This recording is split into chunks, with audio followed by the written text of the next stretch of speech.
Bing bongy bong, bing bongy bong. This is Joe, the bearded historian. He'll tell you an interesting story. Be careful of his soldiers, they can be brats. This is Angel, she's an entity. She'll cause chaos and plant her hands at you. This is Sue, she likes spirits, not the alcohol. She's the reason this channel exists. This is David, he likes fire trucks. He's here occasionally. Bing bongy bong, bing bongy bong, bing bongy bong.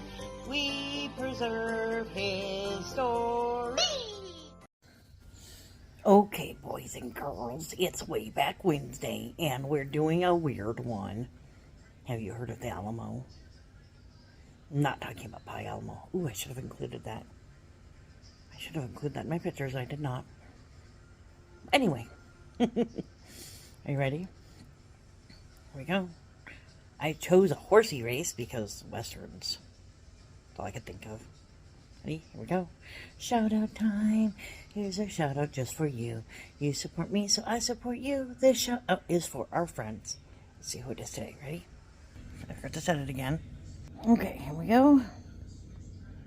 Maybe. There we go. Okay. We got She Stole, Mimi, Papyrus, Wicked Hawk, Treasure, Goat, Rich Cat, Ken and Debbie, Kaz, 755, Mike Crafty, Visiting, Really Haunted, Carnival, Turtle, Leon, Alashus, Reef, Gypsy, Ogden, excuse me, Spectral, Just Doing, Stays, Brad, VS, Derek, Lashes, TNT, Richard, Handicapped. Wow, Richard, geez. Richard just ran away. He didn't want to be in the race. Looks like Freckles wins, despite Richard running to the end.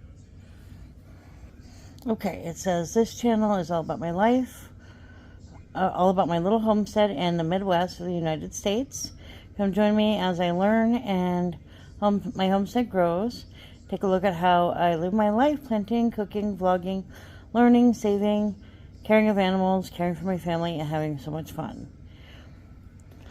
So, lots of oops, that's not the button I wanted. Lots of homesteading stuff. Do-it-yourself kind of stuff. So, if it's a thing that interests you, check her out. Like, share, comment, have a good day. Here you are. Go. All right, one bearded historian. Class, please be seated. Yeah. And no, you can't have a pass to the bathroom. What? Damn it. Anyway, for today's topic, we're going to talk about an event that ended on this day, rather than beginning, because, well, it didn't come up in the history books until later. This is going to talk about the Alamo. Many of us know the full, courageous and everything that Disney liked to put on and other television programs that talked about Davy Crockett. But here's the full story, background, and all the fun, juicy stuff that, usually doesn't make it to the history books. Well, starting back in 1835, there was a drastic shift in the Mexican nation. Triumph of conservative forces in the elections unleashed a series of events that culminated on October 23, 1835, under a new constitution after the repeal of the Federalist Constitution of 1824. Las Siete Leyes, the 7 laws, was a series of constitutional changes that fundamentally altered the organizational structure of Mexico, ending the first federal period and creating a unitary republic, officially the Mexican Republic. Formalized under President Antonio Lopez de Santa Anna on the 15th of December 1835, they were enacted in 1836. They were intended to centralize and strengthen the national government. Well, the aim of the previous constitution was to create a political system that would emulate the success of the United States, but after a decade of political turmoil, economic stagnation, and threats and actual foreign invasion, conservatives concluded that a better path for Mexico was a centralized power. Well, the new policies, bans on slavery and the immigration chief among them, and the increased enforcement of laws and import tariffs incited many immigrants to revolt. The border region, Mexican Texas, was largely populated by immigrants from the U.S. and some legal, but mostly illegal. Some of these immigrants brought large numbers of slaves with them, so that by 1836 there was about 5,000 enslaved persons in a total non-native population estimated around 38,000.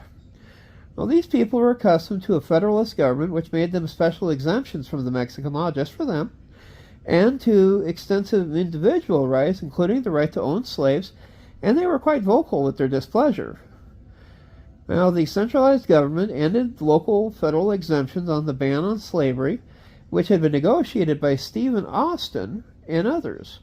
Already suspicious of the previous United States attempts to purchase the Mexican Texas, Mexican authorities blamed much of the Texican interest on the United States immigrants, most of who had entered illegally and made little effort to adapt to the Mexican culture, and who continued to hold people in slavery when slavery had been abolished in Mexico. Well, in October, Texans engaged the Mexican troops in the first official battle of the Texas Revolution.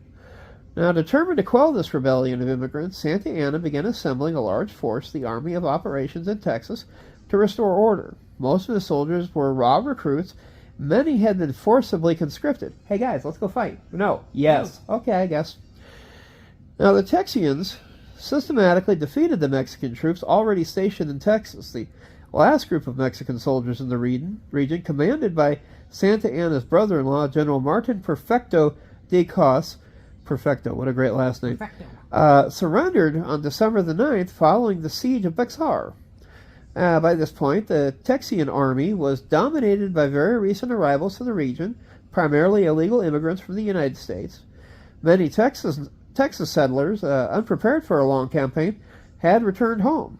Now, angered by what he perceived to be United States interference in Mexican affairs, Santa Anna spearheaded a resolution classifying foreign immigrants found fighting in Texas as pirates. The resolution effectively banned the taking of prisoners of war. In this period of time, captured pirates were executed immediately. Santa Anna reiterated the message in a strongly worded letter to the United States President Andrew Jackson. This letter was not widely distributed, and it is unlikely that most of the United States Army recruits serving in the Texian Army were even aware that there would be no prisoners of war. Thanks, guys. Now, when Mexican troops departed San Antonio de Bexar, now San Antonio, Texas, Texian soldiers captured the Mexican garrison at the Alamo Mission, a former Spanish religious outpost which had been converted to a makeshift fort by the recently expelled Mexican army. Described by Santa Anna as an irregular fortification hardly worthy of the name, the Alamo had been designed to withstand an assault by indigenous attackers, not an artillery-equipped army. The complex sprawled across 3 acres, providing almost 1,320 feet of perimeter to defend. Interior plaza was bordered on the east by a chapel, and to the south, a one-story wooden building known as the Low Barracks. A wooden palisade stretched between these 2 buildings, and the 2-story long barracks extended north from the chapel, and at the northern corner of the east wall stood a cattle pen and horse corral. The walls surrounding the complex were at least 2.75 feet thick and ranged from 9 to 12 feet high. Now, to compensate for the lack of firing ports, Texian engineer Green B. Jameson constructed catwalks to allow defenders to fire over the walls. This method, however, left the rifleman's upper body exposed. Oops. Mexican forces had left behind 19 cannon, which Jameson installed along the walls. A large 18-pounder arrived in Texas with the New Orleans Greys. Now, Jameson positioned this cannon in the southwest corner of the compound. He boasted to Texas Army Commander Sam Houston that the Texans could whip 10-1 with our artillery. Well, the Texan garrison was woefully undermanned and underprovisioned, with fewer than 100 soldiers remaining by January 6, 1836.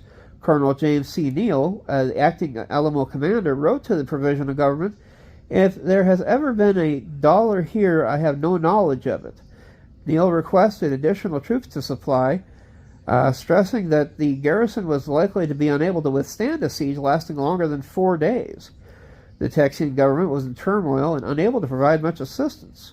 4 different men claimed to have been given command over the entire army, and on January 14th, Neal approached one of them, Sam Houston, for assistance in gathering supplies, clothing, and ammunition.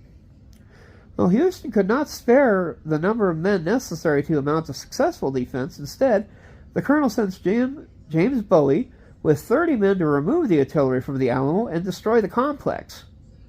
What? Ooh, what? Yeah. Bowie was unable to transport the artillery since the Alamo garrison lacked the necessary draft animals. Neal soon persuaded Bowie that the location held strategic importance.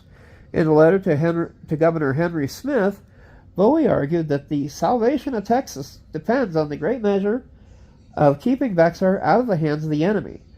It serves as the frontier picket guard, and if it were in possession of Santa Anna, there would be no stronghold from which to repel him in his march towards the Sabine. This letter to Smith ended, Colonel Neal and myself have come to the solemn resolution that we will rather die in these ditches than give it up to the enemy. Bowie also wrote to the provisional government asking for men, money, rifles, and cannon powder. Few reinforcements were authorized. Cavalry officer William B. Travis arrived in Bexar with 30 men on February the 3rd. 5 days later, a small group of volunteers arrived, including famous frontiersman and former U.S. Congressman Davy Crockett, out of Tennessee. Now, February 11th, Neal left the Alamo, determined to recruit additional reinforcements and gather supplies. He transferred command to Travis, the highest-ranking regular Army officer in the garrison. Volunteers comprised much of the garrison, and they were unwilling to accept that Travis was their leader. The men instead had elected Bowie, who had a reputation as a fierce fighter and the commander. Bowie celebrated by getting very drunk and creating havoc in Bexar. What? To mitigate their ill feelings, Bowie agreed to share command with Travis. Now, as the Texans struggled to find men and supplies, Santa Anna continued to gather his men at San Luis Potosi, and at the end of 1835, his army numbered 6,019 soldiers. Rather than advance along the coast, where supplies and reinforcements could be easily delivered by sea, Santa Anna ordered his army inland to Bexar, the political center of Texas, and on the site of Coe's defeat. The army began its long march north in late December. The officers used the long journey to train the men. Many of the new recruits did not know how to aim their muskets. Well, that would be embarrassing. What? And many refused to fire from the shoulder because of the strong recoil. Owie! Progress was slow. There were not enough mules to transport all the supplies, and many of the teamsters, all civilians, quit when their pay was delayed. The many soldieras, women and children who followed the army, consumed much of the already scarce supplies. The soldiers were soon reduced to partial rations. And they say the army marched on its stomach. Well, February 12th, they crossed the Rio Grande. Temperatures in Texas reached record lows.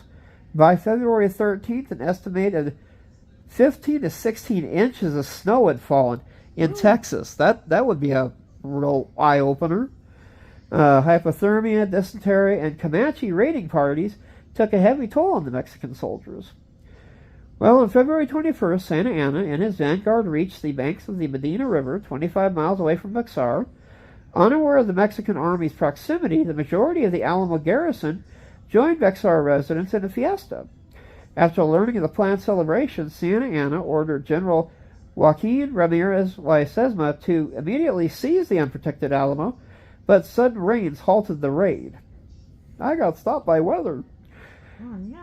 Now, in the early hours of February 23rd, residents began fleeing Bexar, fearing the Mexican army's imminent arrival. Although unconvinced by the reports, Travis stationed a soldier at the San Fernando Church Bell Tower, the highest location in town, to watch for signs of an approaching force. Several hours later, Texan scouts reported seeing Mexican troops 1.5 miles outside of the town. Few arrangements had made for a potential siege. One group of Texians scrambled to herd cattle into the Alamo, while others scrounged for food in the recently abandoned houses. Several members of the garrison who had been living in town brought their families with them when they reported to the Alamo. Among these were Alamon Dickinson, who had brought his wife Susanna and their infant daughter Angelina. Bowie, who was accompanied by his deceased wife, cousins Gertrude Navarro and Juana Navarro Ellsbury, and Ellsbury's young son, and Gregorio Esperanza, whose family climbed through the window of the Alamo Chapel after the Mexican army arrived. Other members of the garrison failed to report for duty. Most of the men working outside Bexar did not try to sneak past Mexican lines. Now, by the late afternoon, Bexar was occupied by about 1,500 Mexican soldiers. When the Mexican troops raised a blood-red flag signifying no quarter, Travis responded with a blast from the Alamo's largest cannon. Believing Travis had acted hastily, Bowie sent Jameson to meet with Santa Anna. Travis was angered that Bowie had acted unilaterally and sent his own representative, Captain Albert Martin. Both emissaries met with Colonel Juan Almonte and Jose Bertes. According to Almonte, the Texians asked for an honorable surrender, but were informed that any surrender must be unconditional. On learning this, Bowie and Travis mutually agreed to fire the cannon again. Catch. Well, the first night of the siege was relatively quiet. Over the next few days, Mexican soldiers established artillery batteries, initially about 1,000 feet from the south and east walls of the Alamo. A third battery was positioned southeast of the fort. Each night the batteries inched closer to the Alamo walls. During the first week of the siege, more than 200 cannonballs landed in the Alamo Plaza. At first, the Texans matched Mexican artillery fire, often reusing the Mexican cannonballs. Hey, you fired something! Here, you want that? Catch! By February 26, Travis ordered the artillery to conserve powder and shot. Now, two notable events occurred on Wednesday, February 24th. At some point that day, Bowie collapsed from illness, leaving Travis in sole command of the garrison. Later that afternoon, 2 Mexican scouts became the first fatalities of the siege. The following morning, 200 to 300 Mexican soldiers crossed the San Antonio River and took cover in the abandoned shacks near the Alamo walls. Several Texans ventured out to burn the huts, while Texians along within the Alamo provided cover fire. After a 2-hour skirmish, the Mexican troops retreated to Bexar. 6 Mexican soldiers were killed, 4 others were wounded, and no Texans were injured. Now, a blue norther blew in on the 25th, dropping the temperature to 39 degrees Fahrenheit, or 4 degrees Celsius. Neither army was prepared for these cold temperatures. Texian attempts to gather firewood were thwarted by the Mexican troops. On the evening of February the 26th, Colonel Juan Ringas engaged several Texians who were burning more huts. According to the historian J.R. Edmondson, one Texian was killed. 4 days later, Texians shot and killed Private First Class Secundo Alvarez, a soldier from one of 2 battalions that Santa Anna had stationed on 2 sides of the Alamo. By March 1st, the number of Mexican casualties were 9 dead, 4 wounded, while the Texan garrison had lost only 1 man. A little excerpt that they have here from William B. Travis' letter to the people of Texas and all Americans in the world. I am determined to sustain myself as long as possible and die like a soldier who never forgets what is due to his own honor, that and that of his country, victory or death. Excuse me. Now, Santa Anna posted 1 company east of the Alamo along the road to Gonzales. Almonte and 800 dragoons were stationed along the road to Goliad. Throughout the siege, these towns had received multiple couriers dispatched by Travis to plead for reinforcements and supplies. The most famous of his missives, written February 24th, was addressed, as noted, to the people of Texas and all Americans in the world. According to historian Mary Deborah Pettet, the letter is considered by many to be one of the masterpieces of American patriotism.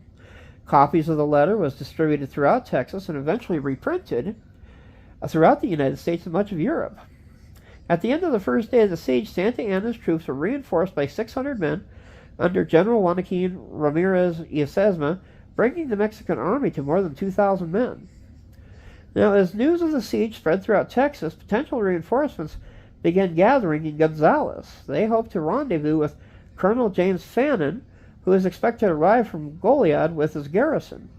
On February 26th, after days of indecision, Fannin ordered 320 men, 4 cannon, and several supply wagons to march towards the Alamo 90 miles away. The group traveled less than a mile before turning back. Fannin blamed the retreat on his officers, and the officers and enlistment accused Fannin of aborting the mission. I don't want to go. Go. Well, Texians gathered in Gonzales and were unaware of Fannon's return to Goliad, and most continued to wait. Impatient with the delay, Travis ordered Samuel G. Bastian to go to Gonzales to hurry up reinforcements. According to historian Thomas Ricks Lindley, Bastian encountered the Gonzales Ranging Company led by Lieutenant George C. Kimball and Travis's courier to Gonzales, Albert Martin, who had tired of waiting for Fannin. A Mexican patrol attacked, driving off 4 of the men, including Bastian, and in the darkness, Texas fired on the remaining 32 men who they assumed were Mexican soldiers. One man was wounded, and his English curses convinced the occupiers to open the gates. Stupid, blankety-blank. Okay. On March 3rd, the Texans watched from the walls as approximately 1,000 Mexicans marched into Bexar. The Mexican army celebrated loudly throughout the afternoon, both in honor of their reinforcements and the news that troops under General Jose de Urrea had soundly defeated Texas Colonel Frank W. Johnson at the Battle of San Patricio on February 27th. Most of the Texans in the Alamo believed that Ciesma had been leading the Mexican forces during the siege and mistakenly attributed the celebration to the arrival of Santa Anna.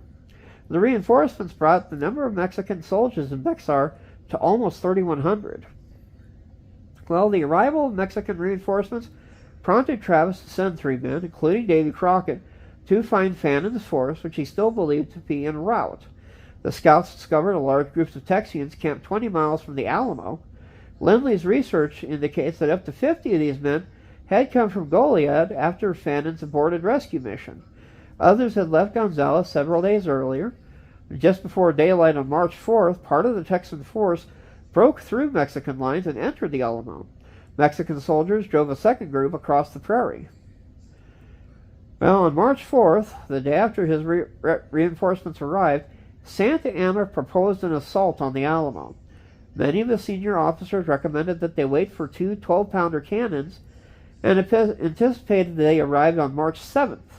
That evening, a local woman, likely Bowie's cousin-in-law, Juanita Narver Alsbury, approached Santa Anna to negotiate a surrender for the Alamo occupiers. According to many historians, this visit probably increased Santa Anna's impatience. As historian Timothy Todish noted, there would have been little glory in a bloodless victory. The following morning, Santa Anna announced that the assault would take place early on March the 6th. Santa Anna arranged for his troops from Bexar to be excused from front lines so that they would not be forced to fight their own families. Legend holds that at some point on March 5th, Travis gathered his men, explained that an attack was imminent, and that were greatly outnumbered by the Mexican army. He supposedly drew a line on the ground and asked those willing to die for Texas to come and cross and stand alongside him. Only one man, Moses Rose, was said to have declined. Most scholars disregard this tale as there is no primary source of evidence to support it.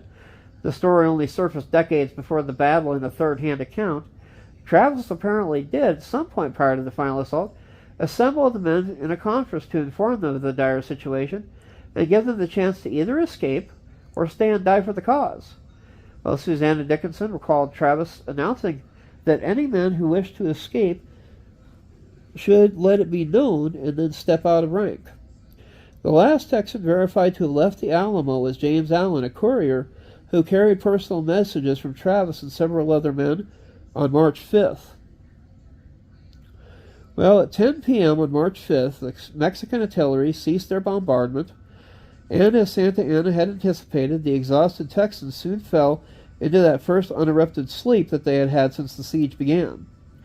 Just after midnight, more than 2,000 Mexican soldiers began preparing for the final assault.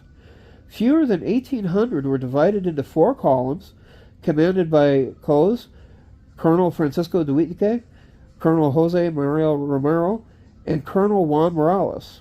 Veterans were positioned on the outside of the columns to better control the new recruits, and conscripts in the middle.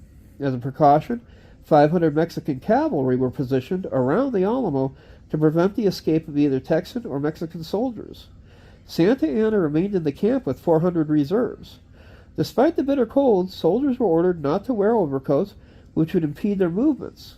Clouds concealed the moon, and thus the movements of the soldiers. Well, at 5:30 a.m., troops slowly advanced, silently. Cos and his men approached the northwest corner of the Alamo, while Duque led his men from the northwest towards the repaired breach in the Alamo's north wall. The column, commanded by Romero, marched towards the east wall, and Morales' column aimed for the low parapet by the chapel. 3 Texan sentinels stationed outside the walls were killed in their sleep, allowing Mexican soldiers to approach undetected within musket range of the walls. At this point, the silence was broken by shouts of "Viva Santa Ana!" and music from the buglers. The noise woke the Texans. Most of the non-combatants gathered in the church scarcity for safety. Travis rushed to his post, yelling, "Come on, boys, the Mexicans are upon us, and we'll give them hell." And then he passed a group of Tejanos. "No returne, muchachos. Don't surrender, boys." In the initial moments of the assault, Mexican troops were at a disadvantage. Their column formation allowed only the front rows of soldiers to fire safely. Unaware of these dangers, the untrained recruits in the ranks blindly fired their guns, injuring or killing troops in front of them. Oops. The tight concentration of troops also offered an excellent target for the Texan artillery. Lacking canister shot, Texans filled their cannon with any metal they could find, including door hinges, nails, and chopped-up horseshoes, essentially turning a cannon into giant shotguns. According to the diary of Jose Enrique de la Pena, a single cannon volley did away with half of the company of chasseurs from Toluca. Duque fell from his horse after sustaining a wound in his thigh, and was almost trampled by his own men. General Manuel Castillo quickly assumed command of Duque's column. Although some of the front of the Mexican ranks wavered, soldiers in the rear pushed them on. As the troops massed against the walls, Texans were forced to lean over the walls to shoot, leaving them exposed to Mexican fire. Travis became one of the first occupiers to die, shot while firing a shotgun into the soldiers below him, although one source said that when he drew his sword and stabbed the Mexican officer who stormed the wall before succumbing to his injury. Few of the Mexican ladders reached the walls. A few soldiers who were able to climb the ladders were quickly killed or beaten back. As the Texans discharged their previously loaded rifles, they found it increasingly difficult to reload while attempting to keep Mexican soldiers from scaling the walls. Mexican soldiers withdrew and regrouped, but their second attack was repulsed. 15 minutes into the battle, they attacked the third time. During the third strike, Romero's column, aiming for the east wall, was exposed to cannon fire and shifted to the north, mingling with second column. Coe's column, under fire from the Texans on the west wall, also veered north. When Santa Anna saw that the bulk of his army had massed against the north wall, he feared a rout. Panicked, he sent the reserves into the same area. The Mexican soldiers closest to the north wall realized the makeshift wall contained many gaps and toeholds. One of the first to scale the 12-foot wall was General Juan Amador. At his challenge, his men began swarming up the wall. Amador opened a postern in the north wall, allowing Mexican soldiers to pour into the complex. Others climbed through the gun ports in the west wall, which had few occupiers. As the Texian occupiers abandoned the north wall and the northern end of the west wall, Texian gunners at the south end of the mission turned their cannons towards the north and fired on the advancing Mexican soldiers. This left the south end of the mission unprotected, and within minutes Mexican soldiers had climbed the walls and killed the gunners, gaining control of the Alamo's 18-pounder cannon. Wow. Yeah, by this time, Romero's men had taken the east wall and the compound and were pouring through the cattle pen. Now, as previously planned, most of the Texans fell back into the barracks and the chapel. Holes had been carved in the walls to allow the Texians to fire. Unable to reach the barracks, Texians stationed along the west wall headed west for the San Antonio River. When the cavalry charged, the Texians took cover and began firing from a ditch. Sesma was forced to send reinforcements, and the Texans were eventually killed.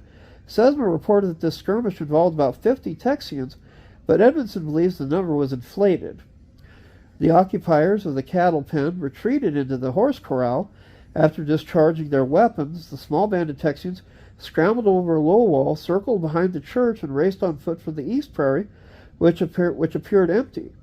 As the Mexican cavalry advanced on the group, Almiron Dickinson and his artillery crew turned a cannon around and fired into the cavalry, probably inflicting casualties. Nevertheless, all the escaping Texians were killed. The last Texian group to remain in the open were Crockett and his men defending a low wall in the front of the church. Unable to reload, they used their rifles as clubs and fought with knives. After a volley of fire and a wave of Mexican bayonets, the few remaining Texians in this group fell back towards the church. The Mexican army now controlled all the outer walls and the interior of the compound, except for the church and rooms along the east and west walls. Mexican soldiers turned their attention to a Texas flag waving from the roof of one building.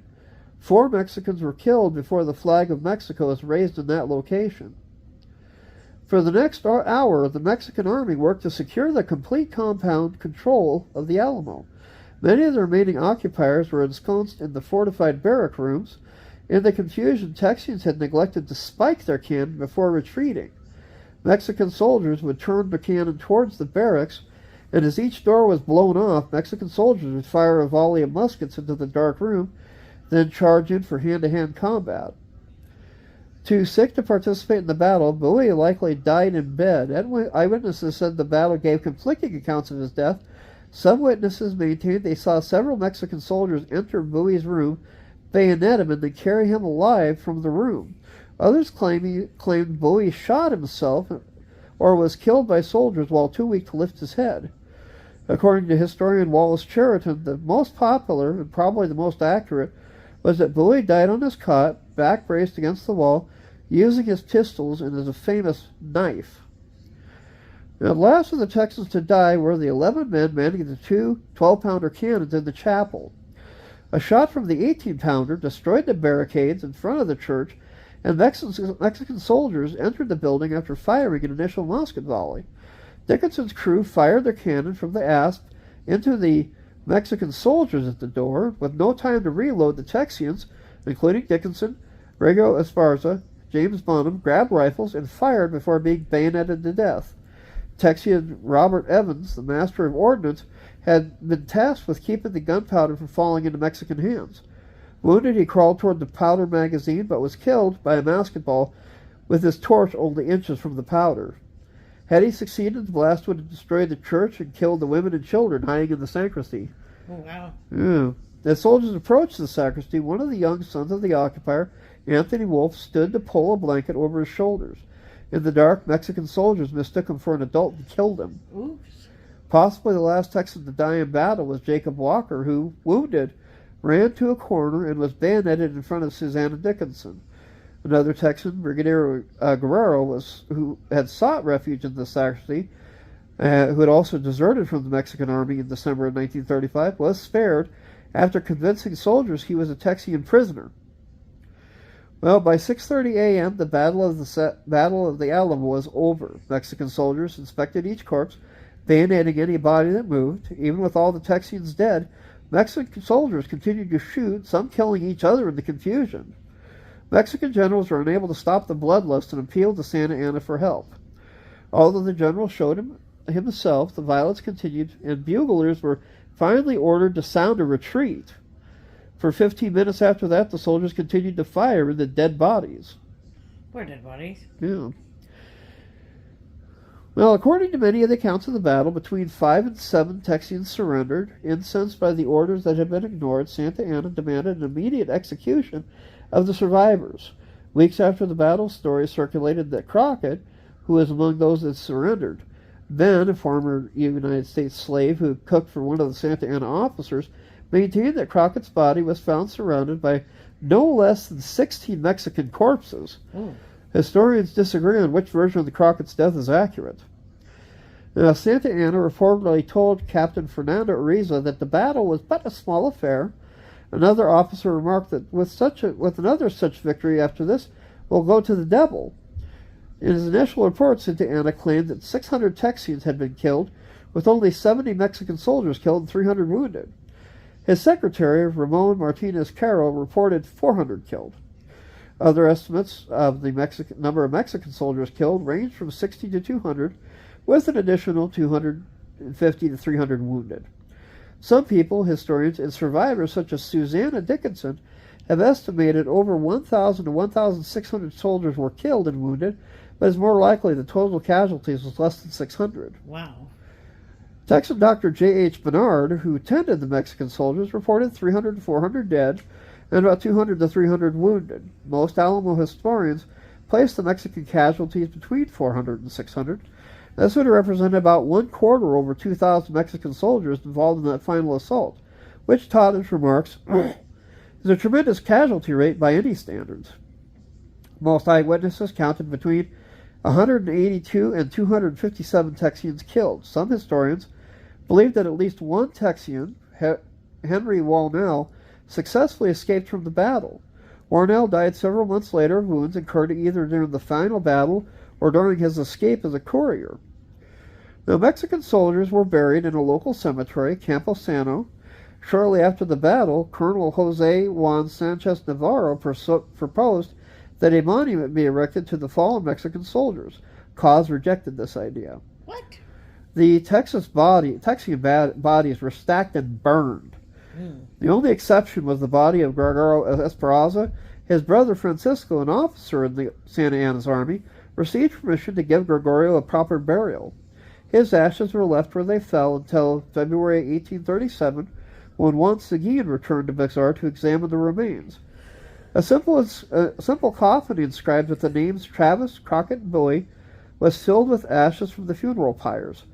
According to a March 28, 1837 article in the Telegraph and Texas Register, Seguin buried the coffin under a peach tree grove. The spot was not marked and now cannot be identified. Seguin later claimed he had placed the coffin in front of an altar at San Fernando Cathedral. In July 1936, a coffin was discovered buried in that location, but according to historian Wallace Cheriton, is unlikely to contain the remains of the Alamo defenders. Fragments of uniforms were found in the coffin, and the Texas soldiers who fought at the Alamo were not known to wear uniforms. Huh. Now, in an attempt to convince other slaves in Texas to support the Mexican government over the Texian rebellion, Santa Anna spared Travis's slave, Joe. The day after the battle, he interviewed each non-combatant individually. Impressed with Susanna Dickinson, Santa Anna offered to adopt her infant daughter, Angelina, and have their child educated in Mexico City. You almost said executed. Almost executed. I wouldn't go to Mexico City with this nut job. Dickinson refused the offer, which was not extended to Juana Navarro Alsbury, although her son was of similar age. Each woman was given a blanket and 2 silver pesos. Alsbury and the other Tejano women were also allowed to return to their homes in Bexar. Dickinson, her daughter, and Joe were sent to Gonzales, escorted by Ben. They were encouraged to relate the events of the battle and inform the remainder of the Texian forces that Santa Anna's army was unbeatable. Oh. Let's take it and really piss them off. During the siege, newly elected delegates from across Texas met for the convention of 1836. On March 2nd, the delegates declared independence, forming the Texas Republic. 4 days later, the delegates of the convention received a dispatch Travis had written on March 3rd, warning of his dire situation.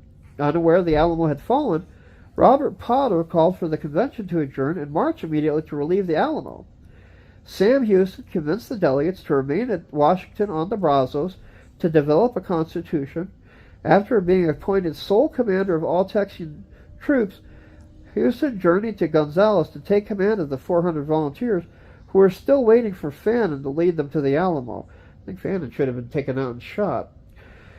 Within hours of Houston's arrival on March 11th, Andres Bacaranas and Anselmano Bagaras arrived with the news that the Alamo had fallen and all the Texans were slain. Hoping to halt the panic, Houston arrested the men as enemy spies. They were released hours later when Susanna Dickinson and Joe reached the Gonzales and confirmed a report. Realizing that the Mexican army would soon advance towards Texan settlement, Houston advised all the civilians in the area to evacuate and ordered a new army into retreat. This sparked a mass exodus known as the Runaway Scrape. Most Texians... Run away! We're the Knights of Need! Just kidding. Most Texians, including members of the new government, fled east. Now, despite these losses at the Alamo, the Mexican army in Texas still outnumbered the Texian army by almost 6-1. Santa Anna assumed that this knowledge of the disparity in troop numbers and the fate of the Texan soldiers at the Alamo would quell the resistance. and that Texian soldiers would quickly leave the territory. Well, the news of the Alamo's fall had the opposite effect, and men flocked to join Houston's army. The New York Post editorialized that Santa Anna treated the vanquished with moderation and generosity. It would have been difficult, if not impossible, to awaken the general sympathy of the people of Texas, which now impels so many adventurous and ardent spirits to throng to the aid of their brethren. On the afternoon of April the 21st, the Texan army attacked Santa Anna's camp near the Lynchburg Ferry. The Mexican army was taken by surprise, and the Battle of San Joaquino was essentially over in 18 minutes. Well then.